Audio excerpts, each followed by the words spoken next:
নমস্কার। আজ আমি কুয়োর ব্যাঙ নিয়ে একটি গল্প শোনাবো। শিকাগো ধর্মসভায় একদিন এক ঘটনা হয়েছিল। নানান ধর্মের বক্তারা উঠে নিজের ধর্মের প্রশংসা এবং অন্যদের নিন্দা করতে আরম্ভ করেছিলেন।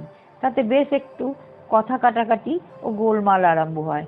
তখন স্বামীজি উঠে এই গল্পটি বলেছিলেন। তাতে দারুণ লজ্জা পেয়ে বক্তারা সব চুপ করে বসে পড়েছিলেন। সাগর থেকে একটু দূরে একটি কুয়া ছিল। তাতে বাস করত একটা মোটা কালো ব্যাঙ। কুয়াতেই তার জন্ম হয়েছিল, আর জন্মের পর থেকে কুয়াতেই তার বাস।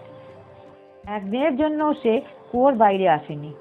বাইরের জগৎটা কি রকম সে জানতো না। তবুও সে নিজেকে সব জানতা বলেই মনে করত।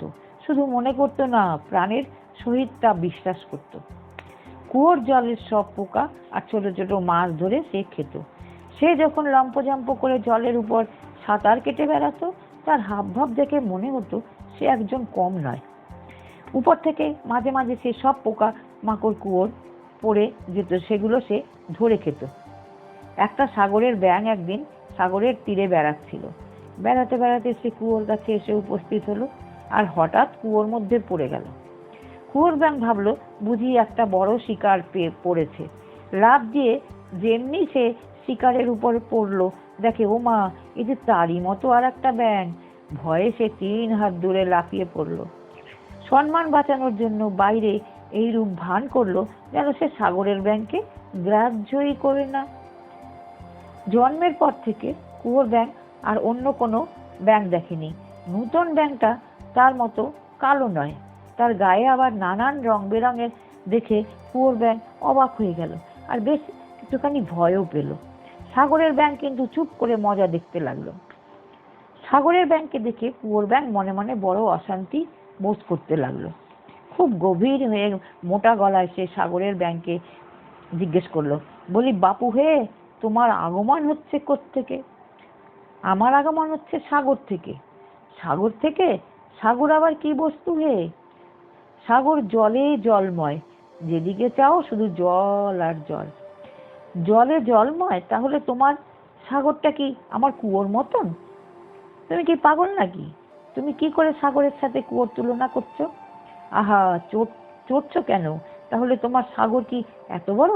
এই বলে কুয়োর ব্যাঙ এক লাফ দিল। সাগরের ব্যাঙ উত্তর করলে, তুমি একটা আস্ত মূর্খ। কিসের সঙ্গে কিসের তুলনা করছো? কোথায় সাগর আর কোথায় তোমার কুয়ো?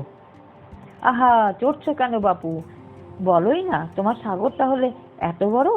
এই বলে কুয়োর ব্যাঙ আর একটু জোরে লাফ দিল। মূর্খের সঙ্গে কথা বলে লাভ নেই। সাগরের ব্যাঙ চুপ করে রইল। তখন কুয়োর ব্যাঙ এক ধার থেকে অন্য ধার পর্যন্ত লাফ দিয়ে বলল, ওগো নূতন দাদা, তোমার সাগরটা কি তাহলে আমার এই কুয়োর মতো বড়? একটা কালো ভূত, মহামূর্খ, তোমার সাথে কথা বলে লাভ নেই। আহা, চড়ছো কেন?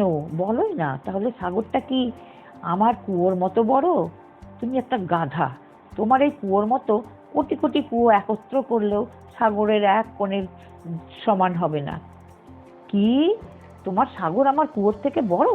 তা হতেই পারে না। আমাকে সোজা মানুষ পেয়ে ঠকাতে এসেছো তুমি, একটা জোচ্চোর। আমার কুয়োর চেয়ে বড় জিনিস দুনিয়ায় আর কিচ্ছু নেই। একথা আমি ভালো করেই জানি, প্রাণের সহিত বিশ্বাস করি। তুমি মিথ্যাবাদী, যাও পালাও এখান থেকে। সাগরের ব্যাঙ বললে, তোমার কুয়োটি ছেড়ে একটু উপরে উঠে এসো না ভায়া, বেশি দূর যেতে হবে না, কাছেই সাগর। সাগর দেখলে বুঝতে পারবে আমার কথা সত্যি না মিথ্যা, আর তুমি একটা মূর্খ কিনা। না বাবু, তোমার সাগর দেখে আমার কাজ নেই। আমার এতখানি বয়স হলো, জন্ম থেকে একদিনও সাগর দেখলুম না, আর আজ তুমি এসেছো আমাকে সাগর দেখাতে। যাও, যদি ভালো চাও তবে শিগগিরই পালাও এখান থেকে। সাগরের ব্যাঙ দেখলে মূর্খের সঙ্গে কথা বলা বোকামি।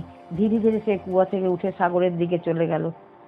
কুয়োর ব্যাঙের মনে তখন মহা আনন্দ। সে বলতে লাগলো, বাছাধন, কার সঙ্গে চালাকি করতে এসেছিলে? কেমন জব্দ হয়ে গেছো? সাগরের ফাগর কিচ্ছু নেই, সব মিথ্যে কথা। কোথায় থাকে? গায়ে আবার রং মেখে আসা হয়েছে, এসে অগর মগর বগর বগর কথা বলা হচ্ছে। কেমন জব্দ হয়ে শেষকালে পালিয়ে গেল। যদি না যেত তবে এবার বাছাকে দেখে নিতুম। যারা বলে আমার মতো, আমার কথা ছাড়া আর সবই মিথ্যা, তারাও কুয়োর ব্যাঙেরই মতো। নিজের নিজের অজ্ঞান কুয়োর ভিতর বসে বসে তারা ভাবছে তাদেরটি ছাড়া জগতে আর ভালো কিছুই নেই এবং তাদের মতো জ্ঞানী কেউ নেই, বুদ্ধিমানও আর কেউ নেই। এটিই হচ্ছে গল্পের সার কথা।